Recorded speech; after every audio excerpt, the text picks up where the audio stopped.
Hi, I'm Matt Mahler with MovieWeb. It's a pleasure to speak with both of you about this. It's a really cool movie on different levels, and I'm big fans of both of you.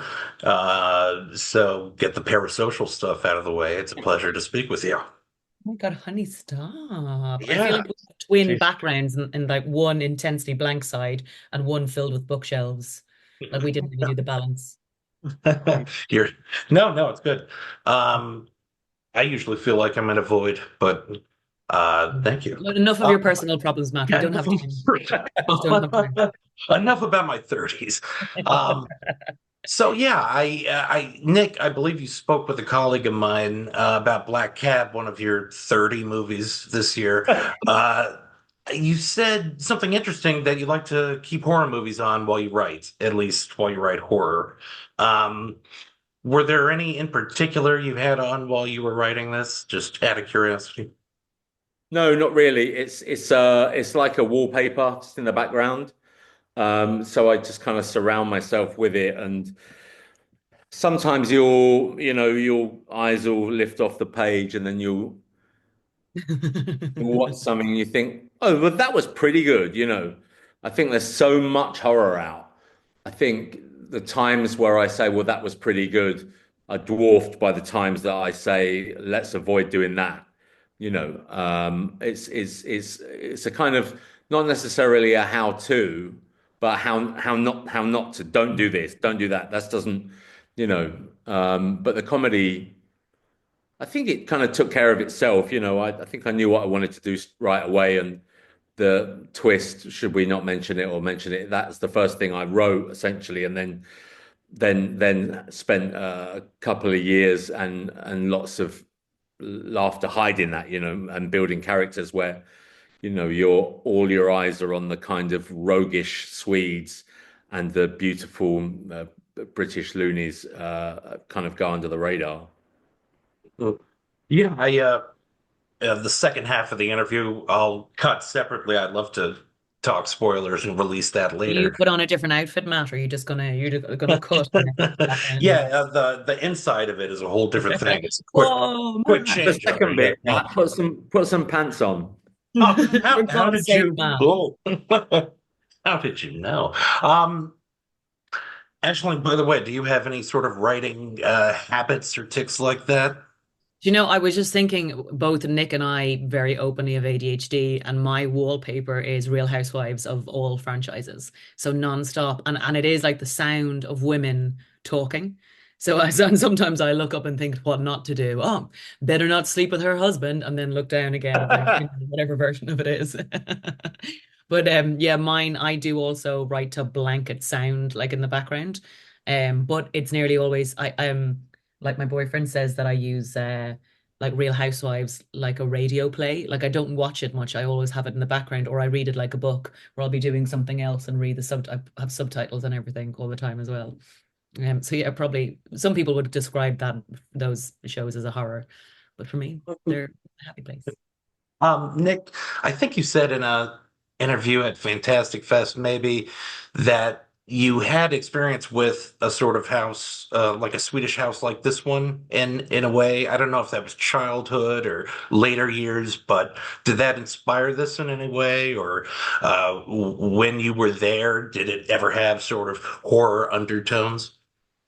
Yeah, yeah, no, I mean, obviously in my mind it did all the time, constantly. But yeah, I was there from my 30s until fairly recently.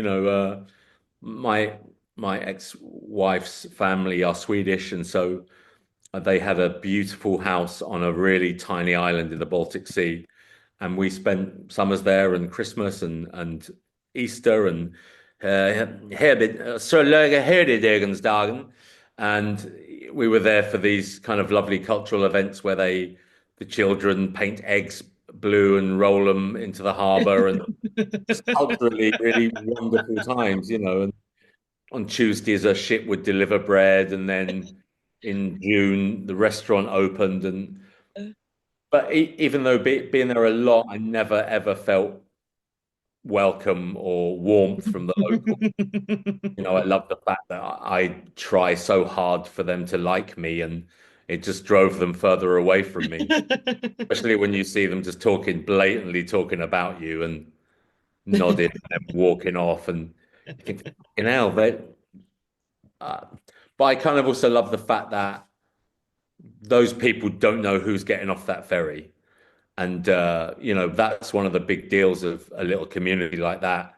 When the ferry turns up, now in the winter it's once a day, but in the summer it's 4 or 5 times a day. Mm. So in the winter, when all the old men and old women come to see who's bought a new fridge, who's got letters, did someone come on with alcohol? And I kind of love the fact that even though they feel like they're in charge, if the wrong people came on, they're stuck with them too, and that's Mm. kind of where that came from.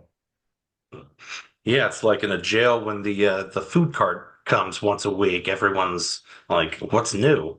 Yeah, right. Matt, Right. I'll be honest, I don't really know about that. I won't get into it. Yeah, exactly. It's like when you're in jail and the food cart comes. Yeah, exactly. Yeah. Well, yeah, there is kind of that isolated similarity with the island too. Aisling, I don't know if the timelines line up. Congratulations on having a baby.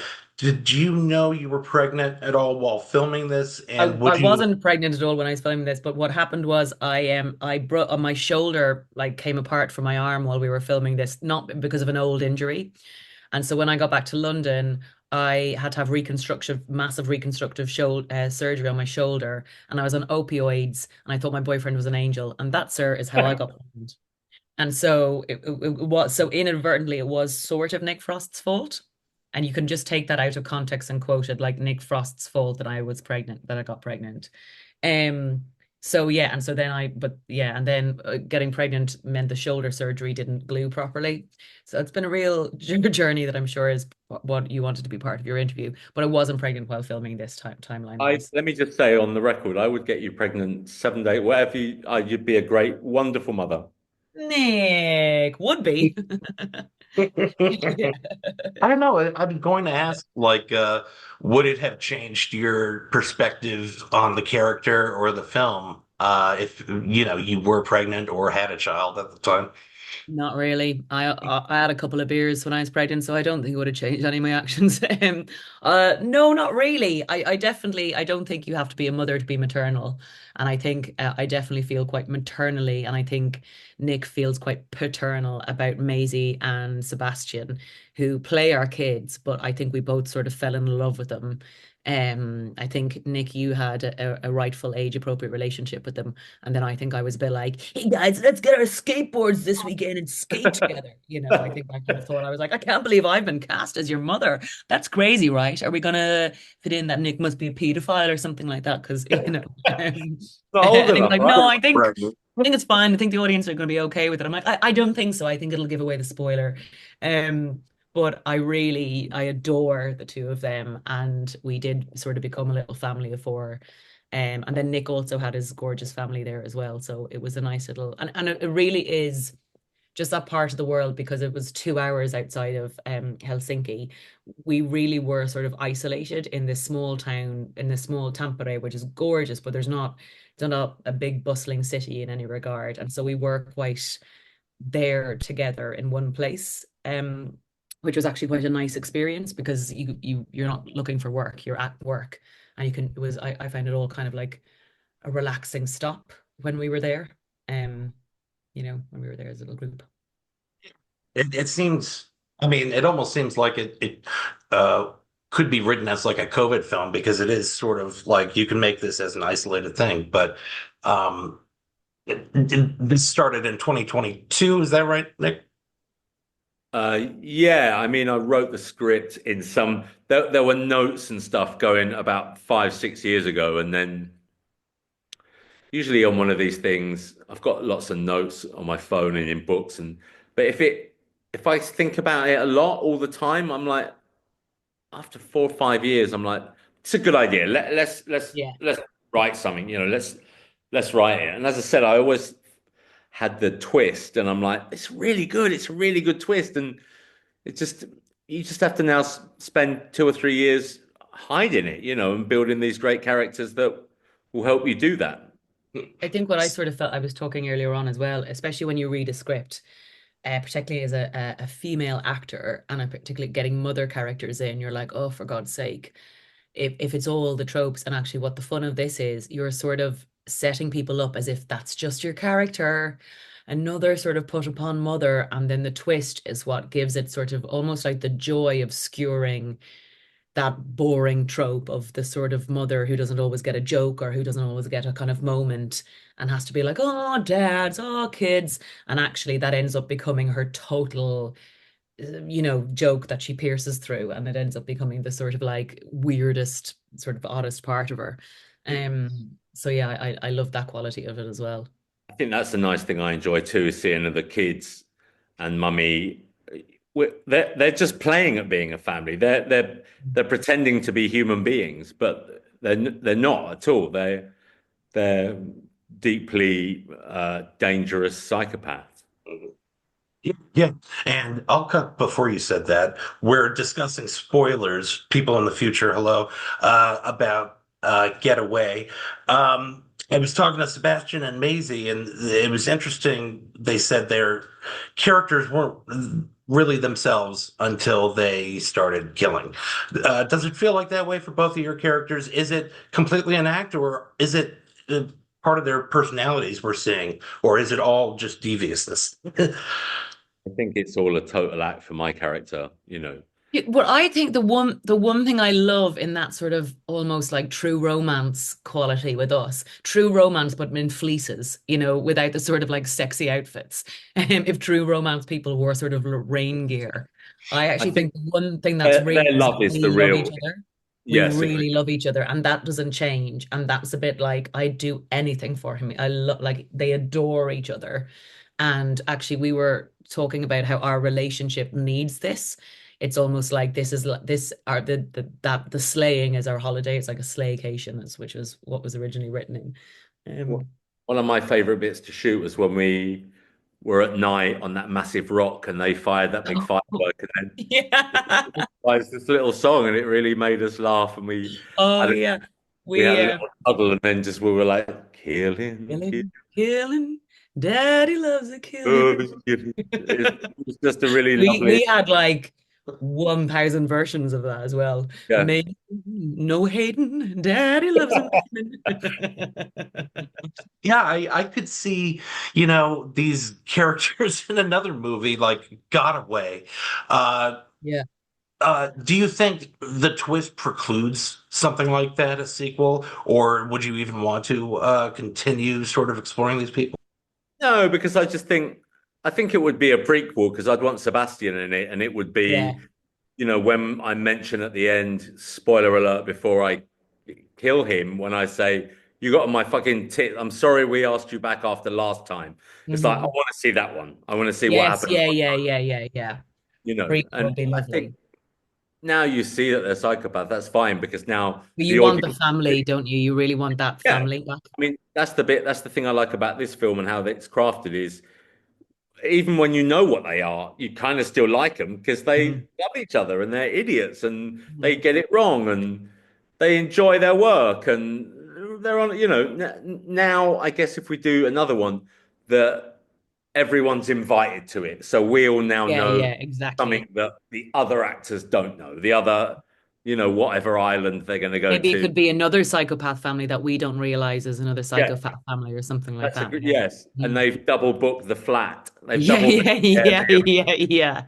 And And because also I it'd be think, a chance too to see a little bit more of the app. I think there's a mm, lot of ground there to cover in terms of who's running that fucking app. yeah, exactly. Like, what's the guy? Because also, I think someone said earlier on about a lot of horror movies dealing with either like this one in terms of class is a very middle class. It punctures through middle class, quite British. I know I'm Irish, but quite British politenesses where you don't want to say you didn't totally enjoy your meal on a holiday, or I know, but you also don't want to totally tell them it was a nice meal. So you sort of make minor complaints and sort of going, oh, we sort of expected it to be a little bit cleaner, or this sort of thing. And of course there's a background of the murder there, but also I love that they sort of skewer polite middle class people on a holiday sort of thing, and how they probably think they're the good tourists, but they're actually the worst tourists. And so Yeah. yeah, if we were doing something else, it'd be nice to see something like that. It's double booked. I'm like, oh God, we're gonna have to kill you. There's almost a colonialist bent to it, Yes. like an anti-Wicker Man, where Okay. it's, the British outsiders are still the enemies, and there's not Yes. that, yeah. Want to ask more about this, but I want to make sure I ask because it's the 25th anniversary of Space. Have you ever had conversations, Nick, about following up on these characters? That show was so foundational for, I mean, a lot of people, but myself as a teenager as well. No, not really. I think Edgar and I mean we share a lot of things in common, but is that whiskey? What was that one? There was a bottle of Glenfiddich. That's weird. Oh, Oh I my see. God, that's what I thought it was as well. I was like, Yeah, oh my I God, drink who a are we lot of getting on this? coffee. Who is this journalist who's been to jail? He's No slugging trouser whiskey. top. Is this like some kind of like, I don't know, The but I like whiskey's over here. yeah. it. Well done. What was the question again? So, oh yeah, look, in terms of the Space. Space. stuff we've done, it's like I think we're always keen just to keep going and to not look back so much.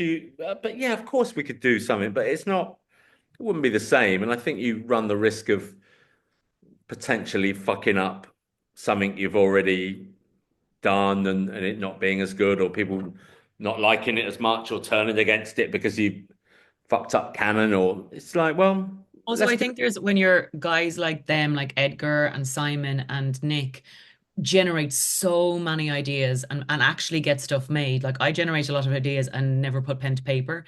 They all actuate and realize their work. And it's like there's only so much in a lifetime people can get done. Like it takes a long time. Like Nick has been working on this project for like 8 years.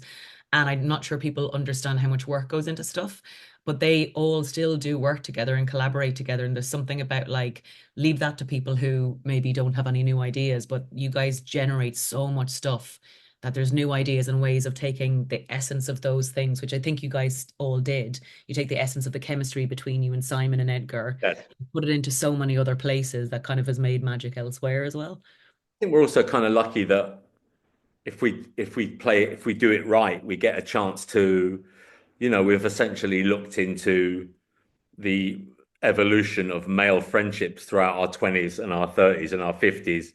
And there's no rush. If we make another film and me and Simon are both in our 60s, it's like, well, we've evolved again. It's like, let's see what this relationship's like. And I think we're really lucky that the stuff we've done has meant that people who like our stuff are also aging with us at the same time. And they, again, hopefully, if we do it right, feel like we're talking directly to them, we are. It's really sweet. And you don't have to, keep up appearances because you're serial killers, unlike your two lovely characters in this wonderful film. Thank you for discussing it. I could talk about it a lot more, but yeah, I don't want to push my luck here. Your Thank jail you. cell is like, come on, you got your 15 minutes on your Zoom, man. Oh, Get the out food of cart's there. here. Somebody The needs to food talk to their carts. lawyer. The telephone card's about to Yeah. expire.